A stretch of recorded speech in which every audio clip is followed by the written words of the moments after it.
Hey guys, welcome to the Sua Sponte podcast. I'm Ken Harper. This is the second part of our interview with JC Glick. We talk about the Commit Foundation and some other things in his personal life. Hope you guys enjoy. Rangers lead the way. So, sir, what are some things about the Commit Foundation that you really like? Geez. I mean, some things I got to be honest with you, I like everything about it. I mean, it feels like the perfect fit for me. Look, I know as we've talked about a couple of times, right? The struggle that high performers have when they leave service, right? With identity, right? I've been a ranger, I've been a pilot, I've been a X, right? How do you get to that next level of I'm Jen's husband. I'm Casey Corbett and Steve's father. I'm Brendan Grace's and Isabel's stepfather. Like, how do you make that transition? And it's not the flip of a switch. I like that. We help people think about that and chart that course, right? I like that we help them find purpose, right? We are under this impression that purpose has to be grandiose because our purpose before was grand, right? It was just defense of the Constitution of the United States. But if we really wickered it down, if we really looked at it, it goes back to what we were saying just a second ago. My purpose was to be a good ranger buddy. All that other stuff came as a result of that. Like I was supposed to be a good ranger buddy. So if we take this idea of purpose and we say it doesn't have to be this big grand overarching thing, we can have purpose from moment to moment, right? Like right now, our purpose, yeah, you and I are talking, right? Our purpose in a moment will be, I'll be hearing about my wife's day. Our purpose is moment to moment and help people understand that you can have a grand purpose, but if you live a life of purpose from moment to moment, you will live a life of purpose. And then I love that we provide community, right? A tribe, right? Veterans hate networking. And that's because networking is gross. It's quid pro quo. It's you do this for me, I do this for you. But we're great at building relationships. We've built relationships our whole careers, right? Whether we were in for 5 years or whether we were in for 20 to 30 years, we built relationships. We're really good at it. We built relationships because we were there for someone and someone was there for us. We encourage, I don't want you to network. If you come to commit, I want you to build relationships. I want you to build a community. And that is, how can I help the person I'm talking to? Not how can they help me? What can I do for them? And I think that's really, really important to be that kind of connector. So what I love about the Commit Foundation, and there's a couple of things that I'll say the Commit is doing that no one else is. Right? There are lots. Look, there's like 35,000 veteran service organizations out there. There's a lot. And I think that's great. Everybody's getting their needs met. We have a particular population, right? Extreme high performers or those individuals with extreme hunger and potential, right? But at the end of the day, everybody who comes to commit wants one thing. They want to create impact in their next chapter. They want to make a difference in their next chapter, whether that's in their local community or the private equity world or wherever it is. They care. So again, whether you've been in 10 years or you've been in 23 years, you want to make an impact and you have the potential to make that impact. And I think that whereas a lot of transitions, I was talking to somebody the other day, they said, the Army was focused on getting us out, but didn't tell us where to go. Right? They'll help you get out, but they won't tell you where to go. And there's a lot of places that will help you be prepared to go someplace, right? With resume help and here's how you dress and here's who you talk to. But what I think Commit does is if we look at like resume building and what you wear and all those tactical pieces going in your rucksack, I think what Commit does is we help you use your map and compass. And what are the values that are important to you? What does impact look like for you in the future? What we don't say design your your work life. We say design your life. What does your life look like? Work is a piece of that. It's a big piece of that.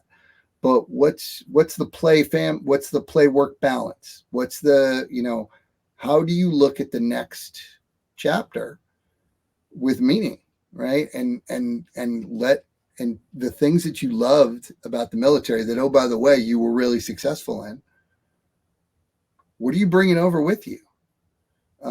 What are the things that you hated from the military that you don't want to be at the next place, right? Because so often we kind of find something that we're not really looking for. And I think that that's what we do. And now we're doing it for military spouses as well. And, if you think about the spouse, for so long, the military spouse was considered an extra, right? You were a mission support site. You were an MSS. And, you were mission essential, but you were secondary. Well, we're flipping that on its head, and we're saying that you're your own individual spouse, and as you're transitioning too, and what's important to you. I just got word we had a spouse in the special operations community. She was a teacher for like 23 years. She went through the program, and now she's decided, I want to be a nurse. So she's going to go back and get her RN, and she's going to go be a nurse because that's what she wants to do. And I'm really glad that we can help her think about, this is what's important to me, and this is what I want my life to look like. Yeah, and I think you hear that joke sometimes people make, like, if the military wanted me to have a wife, they would have issued me one. Yeah. And I do think spouses get overlooked. And I think even us as men, we often overlook our spouses. Absolutely. And I mean, when I was younger, it was definitely a huge mistake of my own, thinking that this is a person here to help me be better, rather than thinking that we have a relationship to work on together to make each other better. Because often my wife is excelling in areas that I'm not the strongest in. And I feel like God gifted us oppositely in a lot of things. She's really good at being empathetic and sympathetic with our children, and she'll listen to them. And then I'll be like, it's discipline time. And often I realize that sometimes I need to listen. And I think that often she will say too, that sometimes she needs to discipline more. And that's just an example of how we balance each other. And that's in tons of different areas in life. And that's one of those things I wish I would have known as a younger Ranger. Yeah. Yeah. No, well put. I think you're absolutely right. So, yeah. So I'm very proud that Commit is doing that. And we're looking at expanding some family type programs to even do more. What's something that you like about Commit that you wish you would have had as a younger soldier? And I know you retired, you got out after 20. No, I get it. Right there at that segue when you got out of the military that you wish you would have had.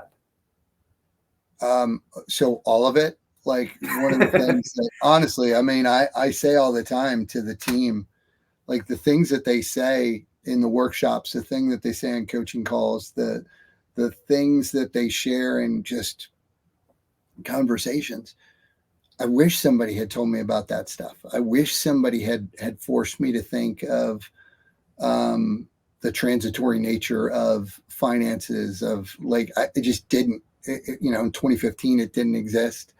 It does exist now, right? Like we have this, and the ability to have a Sherpa, right? A guide, to help you kind of think about what's important, as opposed to, and I'm not saying like, hey, your finances aren't important. They are important, but how much do you need, right? Like we all think that, well, we need as much as we can get. Well, but do you? Because there's a cost to that. And if you're willing to pay that cost, that's totally cool. That is what you need to do. And I'm 100% for that, right? We have folks that are like, I want to go into private equity and I'm going to work, 20-hour days, and awesome, because that's what they've decided they want. They desire that. But there's plenty of folks who are like, well, hey, this is what enough is for me, because I want to make impact in these other areas for the rest of my community. So, I mean, honestly, there isn't a thing, between the calls with our folks the coaching, the conversations, the workshops, the curriculum of Pursue Your Purpose. I, I wish I had all of it. I mean, I think I literally am so proud to be on a team that offers what we do, because I legitimately believe no one, and they're all doing great stuff. They're all doing different stuff, but no one offers what we offer.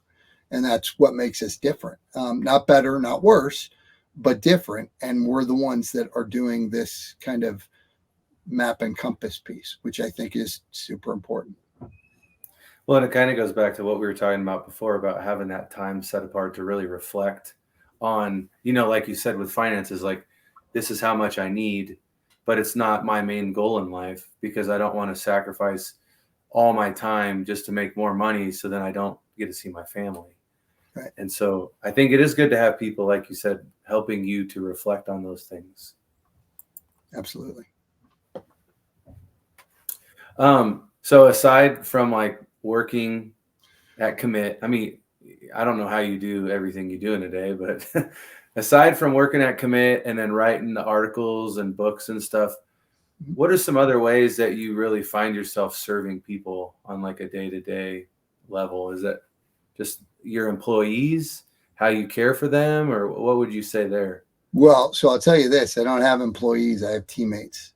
Right. Okay. So I'm a teammate. I don't, we all have our roles, and I think part of it is just being a good teammate, but also it's just being a good human, right? And understanding and going deliberately in interactions with people, even when maybe I don't necessarily feel my best self. For me, it's about like, how do I show up? How do I show up in the world? Because again, I recognize that I represent something. Because whatever people think of me once they find out what my background is, that's what they think of Rangers, right? And I mean, we're just as guilty of it, right? How many times have you like looked at a guy who was a SEAL and then thought about some dude that you knew, and you're like, oh my God, they were clowns or whatever it was, right? Like everybody then gets that kind of label, and I really I don't want that. Like I want people to think very highly of where I came from and the men that I was with. So I'm really, really deliberate about that. I'm also constantly looking for ways to improve. So like my wife and I just decided, we're going to go back to school. I'm going to go get a doctorate, and she's going to go, get she's already a lawyer, and now she's going to go get a master's degree in social work, because we decided that when we're done doing whatever we're doing now, and we'll do for the next 10 years, let's say, because I plan to leave Commit kicking and screaming. But when it is over for me and it's time for the next person to take it to the next level,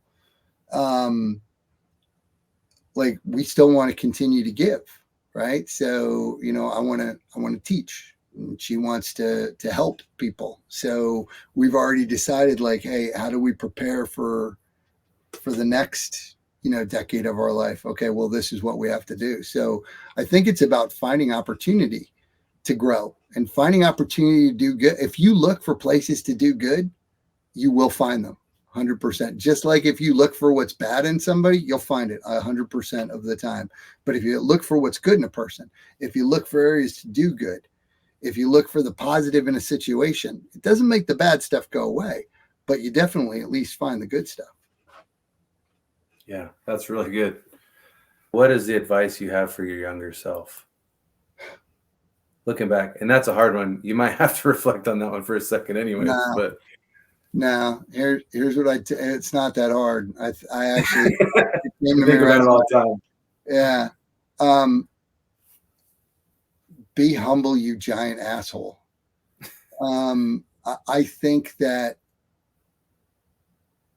for a whole host of reasons, I struggled with humility. And a lot of it had to do with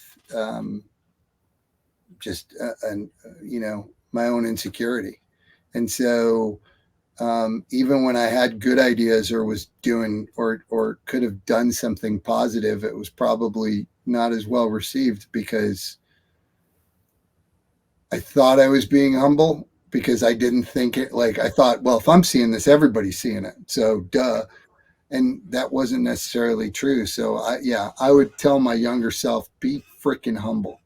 Um, I got humbled every day in the regiment. I got humbled every day in the army, right? I mean, there was always somebody smarter, stronger, faster, better.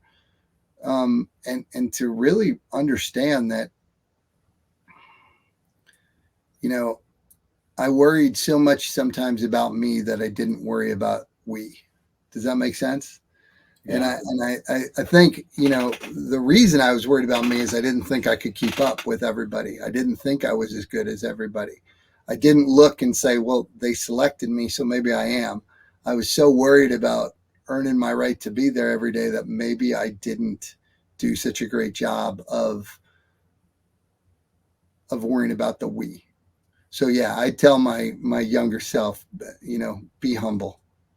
I would probably beat the crap out of my younger self until he was humble. Well, and I think that's one of the things about being in regiment is it's like a rock tumbler of a bunch of rocks just bumping in and humbling each other, knocking the edges off, because that's probably a consistent issue that we all have is an insecurity of thinking that we have greatness that maybe is not so great. Yeah. Yeah. And when you look to your right and left, I mean, and I like I can't tell you who my whole time in the regiment, I can't tell you who I thought I was better than. Like ever. Like I can tell you who I thought I was not as good as. That list is very long. But I don't know that I could ever say like, well, I was better than that dude. No, I can't even think of that. I legitimately can't name that person. Well, and even if you were better, it was only like a time and a space, and Yeah. then it was gone. It's like being a professional athlete, which you've worked with them. It's like you might be the top guy for a season or a year, but there's going to be a younger guy that is eventually going to surpass you. Yep. Yep. And I'm sure there's a lot of humility that professional athletes, just like Rangers or anybody in SOF, is going to have to deal with is just that humility. Yeah, professional athletes struggle with it just like Rangers struggle with it. There's some commonality there. Yeah. Oh, look, I think when you look at the high performing military role and the high performing athlete role, yeah, there's more similarities than differences across the board. Like across the board, I think there's a reason that we feel so closely linked to each other. Yeah. Can I ask you a more personal question about, you said before that you had struggled with suicide. Mm-hmm. What are some things that helped you get out of that place? That, again, like along the same vein of what would you say to the younger you? What really shook you up to say, I need to be there for my family. I have a purpose beyond this moment?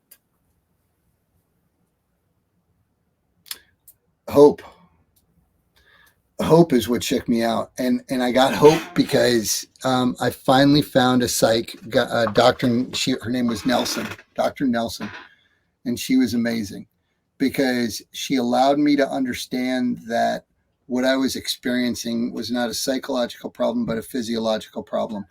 Understanding that my brain chemistry had changed because of certain things, and because of that brain chemistry change, it was making me think about things from a different place that wasn't healthy anymore, right? It's really healthy when you're in combat to be on alert all the time and to be thinking all the time and to be going all the time and to be,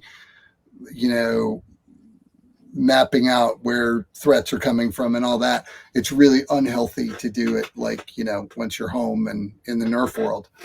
And once I realized that this is a physiological problem, which means physiologically I can heal, right? I mean, just like I can fix an ACL or a broken leg, I can fix brain chemistry can be changed back to where it needs to be through a whole host of ways. And that hope allowed me to realize that I wasn't broken, that I wasn't damaged. Because when we make it a psychological problem, it's like this big scary cloud that hangs over us. And psychology, it's like all theory, and like it's not necessarily neuroscience, it's ideas. And when you actually take it to the neuroscience part of it, which is, oh, well, I've had a spike in this chemical, which then leads to this and leads to this and leads to this, and you've got to create new connections and new synapses. Oh, well, crap, there's hope that I don't feel like this forever. I won't be like this forever. So that hope allowed me to really be open to, okay, let's get off like all these different medications, and let's find something that does what I need it to do. Much like I take creatine for, because I need a creatine supplement. I take protein, right? I take vitamin D. Well, okay, I also take Cymbalta because it helps. It helps with my brain chemistry. I mean, it's completely natural. It's normal, right? If you're not getting enough protein in your diet, you take a protein supplement. It just makes sense. She also taught me about, being present and mindful and not fighting everything. And, not everything is a fight. And so that, being able to realize that, like, I wasn't going into a fight every time I walked out the door, every time I woke up, that's different, right? I had a service dog for a while. It was an incredible process. And, now thankfully he's retired and he's just a dumb old dog now. Actually, he's really smart, but he's awesome. But that was different, right? Learning how to surf. And then quite honestly, my wife, Jen, she, giving me that kind of unconditional support and understanding that, and reminding me, like, I'm not broken. Like, this is a very normal reaction to a stressful situation. And this is, I never say PTSD, I say PTS, because it's not a disorder. I mean, post-traumatic stress is what anybody has when they've gone through trauma over long periods of time, or even short periods of time. It's not a disorder. It's exactly what's supposed to happen to your brain. But we've made it negative. And I just think, it's an injury, and you move on from that injury, and there is hope. And I think that's what shook me out of is like, I'd hope. And I had to be, sometimes I had to be reminded, but once you get hope, I think I really think that you can accomplish a lot of stuff. But I think we don't, heck, there was a military, I think General Clark, not Rich Clark, but the old Clark, the not cool guy. He wrote, hope is not a method. Yeah, but hope provides inspiration. Hope, without hope, we're doomed as a society, as humans. So it was the hope that took me out of that dark place. And I was, and it's funny because I tell people, financially I was fine, but I was being a really shitty partner to my ex-wife. I was not being the best father. I was ashamed that something was wrong. Like, I felt jacked up and I didn't know how to fix it. I was overly fixated on myself because of ego, and frustrated that I'm frustrated and ashamed, right? I'm doing well. I was doing well financially. I was writing books I didn't want for anything.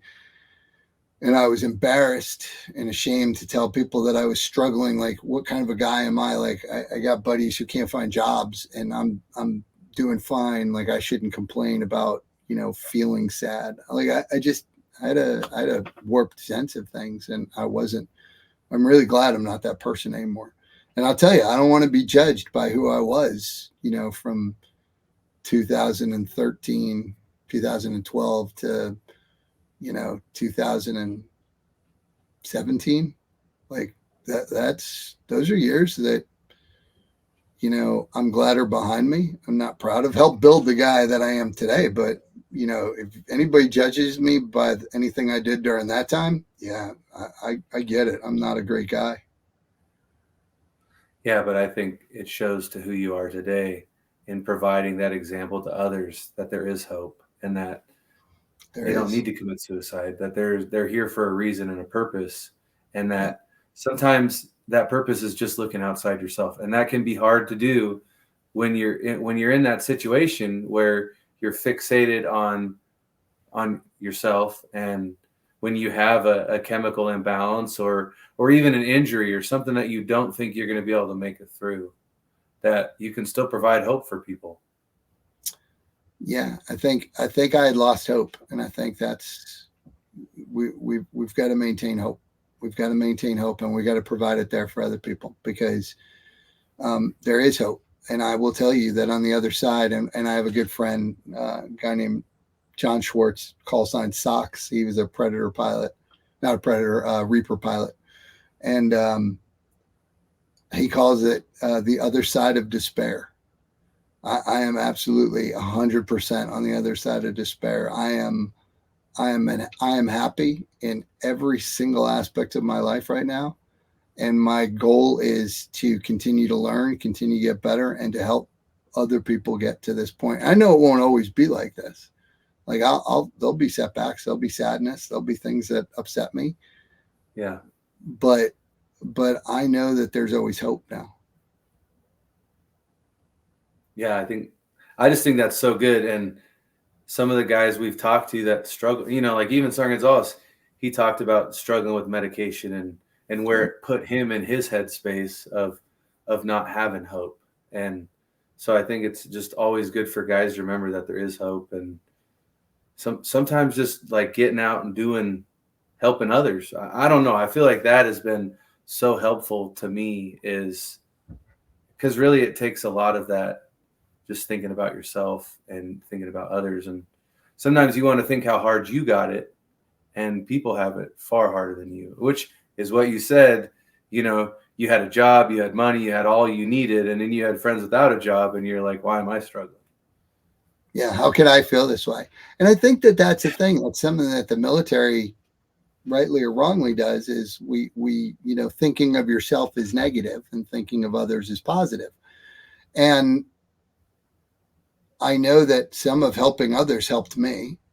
And I don't know that it has to be a binary choice. I think I can think of myself and others at the same time. I think that, Yeah. some people will be like, well, you got to put on your own oxygen mask before you can help others with theirs. Okay. But sometimes you can put your mask on and help somebody else with theirs at the same exact time. It's a Yeah. bad metaphor.